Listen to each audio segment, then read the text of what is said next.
இப்போ வந்து point of view. Point of வியூல வந்து நம்ம பாயிண்ட் ஆஃப் வியூ எப்படி பார்ப்போம்னா, வே ஆஃப் எப்படி வந்து ஒரு ஸ்டோரிய சொல்றாங்க. அந்த ஸ்டோரியில என்ன எழுதியிருக்கு, அத வந்து அவங்க எப்படி சொல்றாங்க, எப்படி நமக்கு கன்வே பண்றாங்க அப்படிங்கிறத நம்ம பார்க்குறது தான் பாயிண்ட் ஆஃப் வியூ. சிம்பிளா சொல்லணும்னா. அதுலேருந்து தான் இந்த third person narrative, first person narrative, second person நரேட்டிவ்லாம் வந்து வருது. இதுல வந்து ஃபர்ஸ்ட் வந்து third person point of view வந்து சொல்றாங்க. தேர்ட் பெர்சன் பாயிண்ட் ஆஃப் வியூல 2 இதா இது பண்றாங்க. ஒண்ணு வந்து omniscient point of view. Omniscient point of view அப்படின்னா என்ன அப்படின்னு பார்த்தோம்னா, the common term for of many varied work of fiction. அதாவது நிறைய ஒர்க்ஸ் இருக்கு, நிறைய வெரைட்டி ஆஃப் ஒர்க்ஸ் இருக்கு ஃபிக்ஷன்ல. ரிட்டன்ல நிறைய ஒர்க்ஸ் இருக்கு. அதை வந்து எப்படி வந்து கான்வர்சேஷன் பண்ணுறாங்க அந்த நரேட்டிவ் ஆனவர், எப்படி வந்து கன்வே பண்ணுறாரு மெசேஜ். அந்த அந்த நாவல் எழுதியிருக்காங்க, வெரைட்டி ஆஃப் ஃபிக்ஷன் இருக்குது, அதை வந்து எப்படி வந்து நரேட் பண்ணுறாங்க அப்படிங்கிறத. அதாவது எப்படி எவ்ரிதிங். அதாவது சப்போஸ் சொல்லணும்னா, அந்த நரேட்டர் ஆனவர் வெரைட்டி ஆஃப் ஃபிக்ஷன் ஆர் ஒர்க்ஸை வந்து நரேட் பண்ணுறவரை எப்படி வந்து எல்லா மூலியமாகவும் வந்து அவர் நரேட் பண்ணணும் அப்படின்றாங்க. அதாவது agents, actions and events and he privilege acts to characters thought and feeling and motives.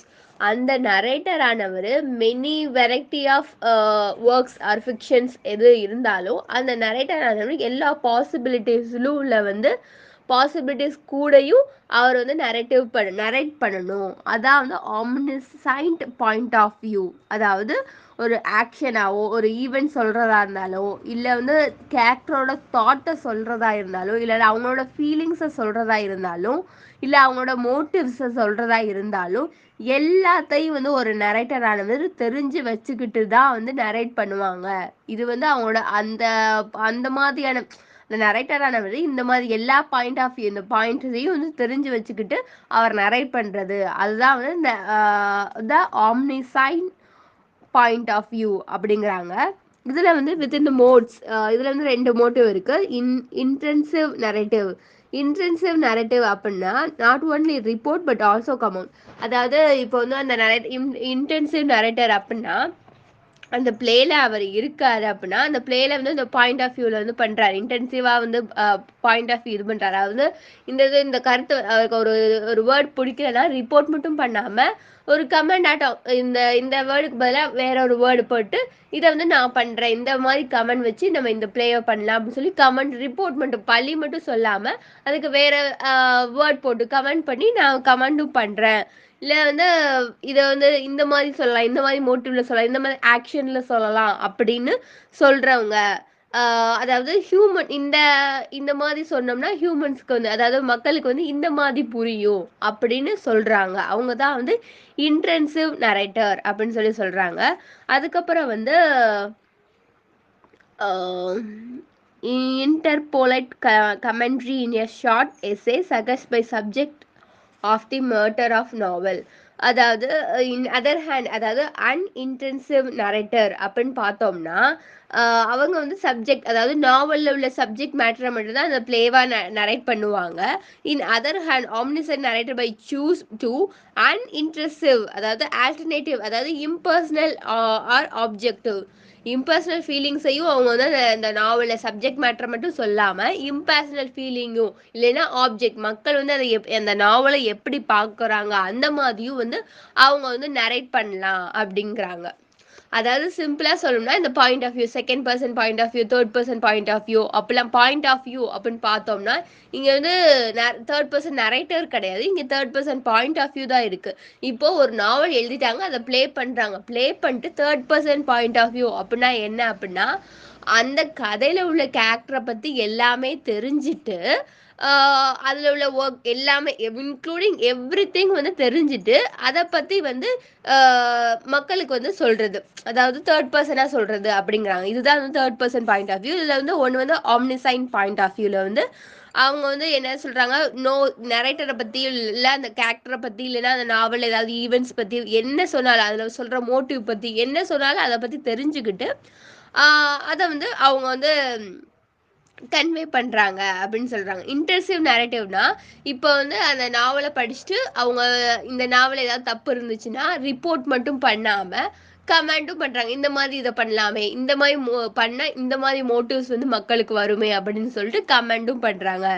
A அன்இன்டர்சிவ் narrative அப்படின்னா என்னன்னா, அ அந்த சப்ஜெக்ட் மேட்டர வந்து அவங்க நாவலா சொல்லும்போது, அதுல உள்ள சப்ஜெக்ட் மேட்டர இந்த மாதிரி நீங்க சொல்லலாமே அப்படின்றதுக்கு, அ அவங்களோட பர்சனல் ஃபீலிங்கையும் வச்சு அந்த இத சொல்றாங்க. இந்த மாரி இந்த இந்த கருத்த சொன்னாங்கன்னா, மக்களுக்கு வந்து இந்த மாரி ரீச் ஆகும்ல அப்படின்னு சொல்றாங்க. இதுதான் வந்து 3 பெர்சன் நரேட்டிவ். இதுல வந்து ஜெரன் ஜன்டே சப்டைல்டு அவர் வந்து பாயிண்ட் ஆஃப் வியூ வந்து என்ன சொல்றாரு? அனலைஸ் ஆஃப் 3 பெர்சன் அவர் வந்து என்ன வந்து அனலைஸ் பண்றாரு இந்த 3 பெர்சன் பாயிண்ட் ஆஃப் வியூல அப்படின்னு பார்த்தோம்னா, between focus of narration and focus of the character.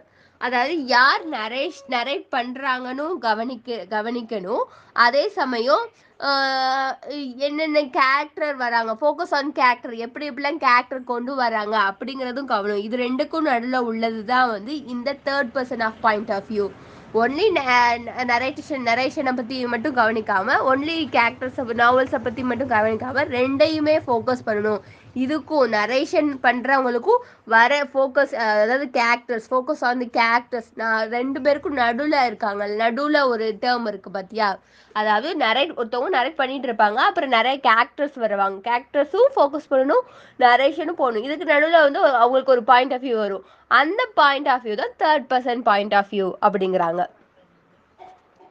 இதுல வந்து இந்த 3 பெர்சன் நரேட்டிவ்ல வந்து இன்னொரு டேர்ம் என்னன்னா, இந்த limited point of view. Limited point of வியூனா, ஒரு நரேட்டர் வந்து ஒரு ஸ்டோரிய வந்து தேர்ட் பர்சன்ல வந்து நரேட் பண்றாரு அப்படின்னா, அவர் வந்து எப்படி இருப்பாருன்னா, இன்சைட்ல அந்த பிளேல இருப்பாரு. பிளேல இருந்து அவர் வந்து என்னதெல்லாம் பண்ணுவாருன்னா, அவரோட precise thoughts remembered and felt a single character. அதாவது ஃபியூ கேரக்டர்ஸ் பத்தி வித்தின் த ஸ்டோரியில வந்து அவர் வந்து, அதாவது third person point of view அப்படின்னு நம்ம பார்த்தோம்னா, லிமிடெட் பாயிண்ட்ஸ் அப்படின்னு என்னன்னா, அவர் வந்து தேர்ட் பர்சனா வந்து அந்த நாவல்ல வந்து அந்த கேரக்டர்ஸ் பத்தி ஒப்பீனியனும் சொல்லுவாரு. சம் லிமிடெட் கேரக்டராகவும் அவர் வந்து இருப்பாரு. லிமிடெட் கேரக்டரை வந்து அவருக்கு பிடிச்சிருந்துச்சுன்னா, லிமிடெட் கேரக்டர்ஸ் அதுல வர்றாங்கல்ல, அதாவது எல்லா கேரக்டரும் இல்ல, செலக்டடா ஒரு 2 3 கேரக்டரை வச்சு அதவையும் அவங்களோட ஃபீலிங்ஸ் எப்படி இருந்துச்சு அந்த நாவல்ல, அதையும் வந்து ஒரு பாயிண்ட் ஆஃப் வியூ பண்றதா இந்த லிமிட்டட் பாயிண்ட் ஆஃப் வியூ அப்படிங்கிறாங்க. First person point of view அப்படின்னு என்னன்னு பார்த்தோம்னா, இப்போ நான் பேசுற மாதிரி என்னட்ட இருந்து நான் என்னோட பாயிண்ட், இந்த கேரக்டர்ல நான் ஒரு ஆளா இருக்க மாதிரி, அந்த கேரக்டர்ல வந்து அந்த நாவல்ல எல்லாமே எனக்கு தெரிஞ்சிருக்கும். கன்சிடர்ல எல்லா லைன் பை லைன் என்ன நடக்கும் அப்படின்னு சொல்லி எனக்கு தெரிஞ்சிருக்கும். தெரிஞ்சுட்டு what the first person narrative knows experience inference and find outs by taking to other character. அதாவது நான் தான் வந்து எல்லா கேரக்டரோடையும் வந்து, அதாவது நான் தான் மெயின் கேரக்டர் மாதிரி, நான் தான் எல்லாரோடையும் மூவ் ஆகுற மாதிரி, நான் தான் எல்லா சப் கேரக்டரும் கேரக்டர்ஸும் என்கிட்ட தான் வந்து பேசுவாங்க. அதாவது நான் தான் மெயின் கேரக்டர், என்கிட்ட இருந்து தான் எல்லாம் போகும். அப்போ நான் தான் ஃபர்ஸ்ட் நரேட் பண்றேன். நான் வந்து என்னோட தங்கச்சி, என்னோட அப்பா அப்படின்னு சொல்லி நான் தான் எல்லாத்தையும் வந்து இன்ட்ரடியூஸ் பண்ணுவேன் அப்படின்றாங்க. அதுதான் வந்து first person point of view. அதாவது என்கிட்ட இருந்து நான் வந்து கதை சொல்ற மாதிரி, என்னோட அப்பா வந்து நான் வந்து இங்கேருந்து போனேன் அப்படின்னு சொல்லி என்கிட்ட இருந்து நம்ம ஃபர்ஸ்ட் பர்சனா என்கிட்ட இருந்து, அதாவது அப்படின்ற இது வந்து சொல்றது அப்படின்றாங்க. அதாவது who is a only favourite witness and auditor and matters of relates. அதாவது என்ன நடந்தாலும், எதுக்கு நடந்தாலும் ஃபர்ஸ்ட் பர்சன் அப்படின்னா என்ன நடந்தாலும் அதுக்கு விட்னஸ் வந்து நான் வந்து அங்க முக்கியமான ஆளா இருப்பேன் அப்படின்னு சொல்றாங்க. இது வந்து first person point of view அப்படிங்கிறாங்க. அடுத்து second person point of view அப்படின்னு பார்த்தோம்னா, ஒரு மோட் இந்த he is a name of mode in which the story told. அதாவது யாராவது ஒரு நரேட்டர் வந்து அந்த ஸ்டோரியை வந்து சொல்லிட்டு இருக்காங்க, சொல்லிட்டு இருக்காங்க. And last primarily addressing.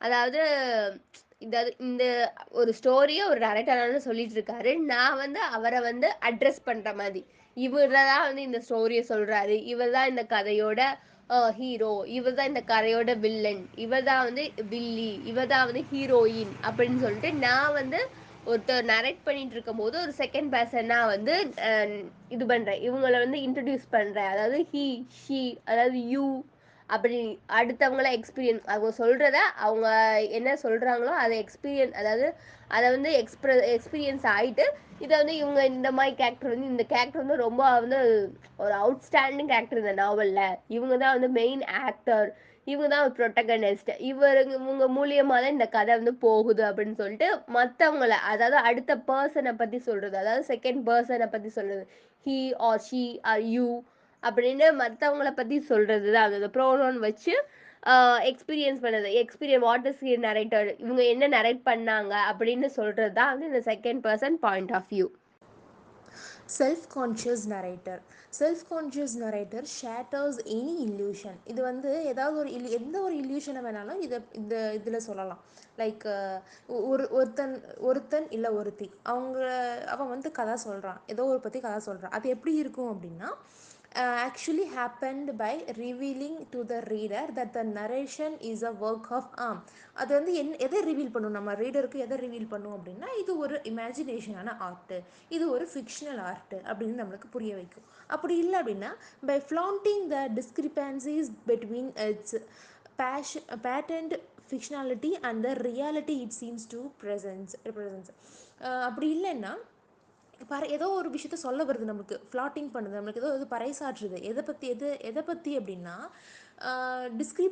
டிஸ்கிரிபன்சிஸுக்கும் இல்லாமல் பேஷண்ட் ஃபிக்ஷனாலிட்டிக்கும் இல்லாமல், தட் மீன்ஸ் ஏதோ ஒரு முரண்பாடு, லைக் யாரை பற்றியும் முரணாக சொல்லுவாங்க இல்லையா, ஐரனியாக சொல்லுவாங்க.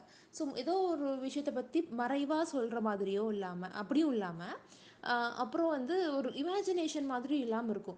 ஆனால் நம்மளுக்கு வந்து ஏதோ ஒரு ரெப்ரசன்ட் பண்ணுது, நம்ம ரியாலிட்டி ஏதோ ஒன்று நடந்திருக்குது அப்படிங்கிற மாதிரியான ஒரு உணர்ச்சியை நம்மளுக்கு கொடுக்குன்றாங்க. ரெண்டு விதமாக கொடுக்குன்றாங்க. ஒன்று இமேஜினேஷனாக இருக்கும், ரெண்டாவது முரண்பாடுக்கும் இல்லாமல் ஒரு புனைக்கதைக்கும் இல்லாத மாதிரி ஒரு இல்யூஷனை கொண்டு வந்து லாஸ்ட் என்ன பண்ணிடுவாங்க, இது வந்து நம்ம ரியாலிட்டி லைஃப்பில் ஏதோ நடந்திருக்கு அப்படிங்கிறத நம்மளுக்கு உணர்த்திடுவாங்கன்றாங்க. இந்த மாதிரி ஒருத்தர் வந்து ரைட் பண்ணியிருக்காங்க, நிறைய பேர் ரைட் பண்ணியிருக்காங்க. அதில் ஒரு ஒருத்தர் யார் அப்படின்னா, ஹென்ரி ஃபீல்டிங். அவருடைய நரேட்டரின் அவருடைய தாம் ஜோன்ஸ் அது அப்படிங்கிற ஒரு ஏதோ நரேஷன், ஓகேவா, அதில் அவர் சொல்லியிருக்காரு. Self conscious narrator. Self conscious narrator shatters any illusion. இது வந்து ஏதாவது ஒரு எந்த ஒரு இல்யூஷனை வேணாலும் இதில் சொல்லலாம்.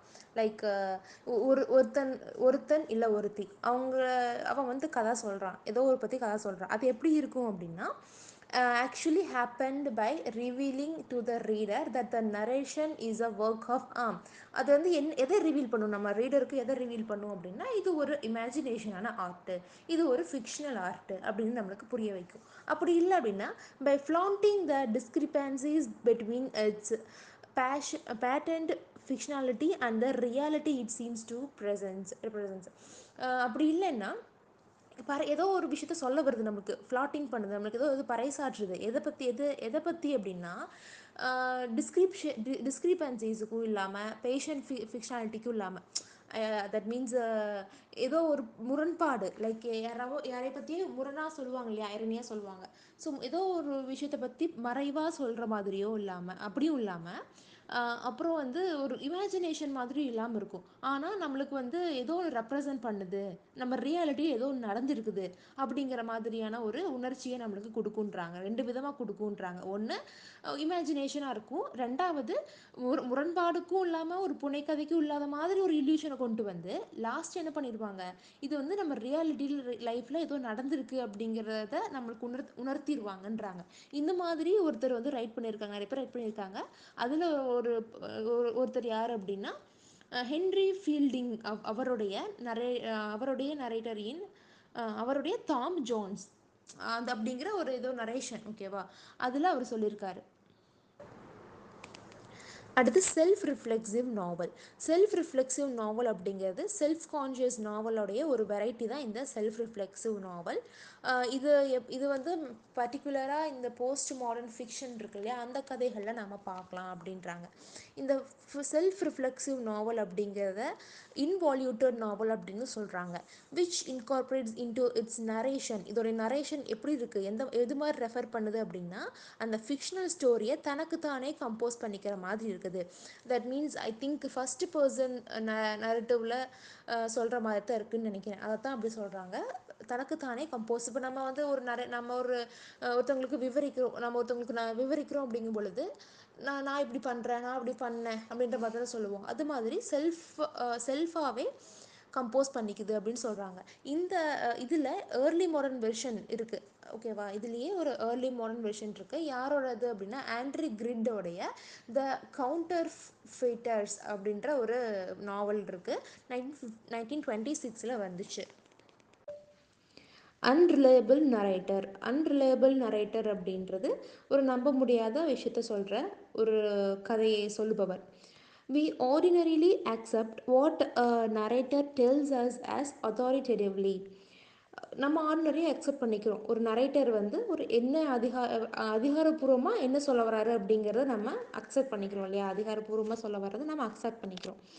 அதைத்தான் அது ஒரு பக்கம் இருந்தாலும், இன்னொரு பக்கம் இந்த அன்ரிலையபிள் நரேட்டர் அப்படிங்கிறது ஒரு நபர் வந்து நரேட் பண்ணுறாங்க அப்படிங்கும் பொழுது அவங்க எந்த மாதிரி நரேட் பண்ணணுமாமா, பெர்செப்ஷன். ஒன் ஹூஸ் பெர்செப்ஷன், அதாவது என்ன உணர்த்துதல், எப்படி உணர்த்தணும், இன்டர்பிரிட்டேஷன் எப்படி விளக்கணும், எவால்யூஷன் ஆஃப் த மேட்டர்ஸ், எப்படி அந்த மேட்டர்ஸை டெவலப்மெண்ட் பண்ணணும் அப்படிங்கிறதெல்லாம் எப்படி இருக்கணும்னா, அந்த ஒப்பீனியன், அவங்க சொல்லக்கூடிய ஒப்பீனியன் வந்து கோயின்சிடன்ட் நடந்த மாதிரி சொல்லக்கூடாது. எப்படி சொல்லணுமாமா, அந்த அந்த சம்திங் தட் இஸ் யூஷுவலாகவும் இருக்கணும், அட் த சேம் டைம் மறைமுகமாகவும் இருக்கணும். அந்த ஆத்தர் இப்படி தான் சொல்லணும் அந்த ஆத்தர் அப்படிங்கிறாங்க. which the author expects the alert reader to share. அந்த ஆத்தர் அப்போ இப்படி சொல்ல வர்றாங்கன்னா அவர் என்ன எக்ஸ்பெக்ட் பண்ணுறாரு அந்த ரீடர்கிட்ட, அந்த ரீடர் வந்து அலர்ட் ஆகிக்கணும், இதை வந்து ஷேர் பண்ணிக்கூடிய விஷயமா இருக்குது அப்படின்றத அவங்க உணர்ந்துக்கணுன்றத சொல்கிறாங்க.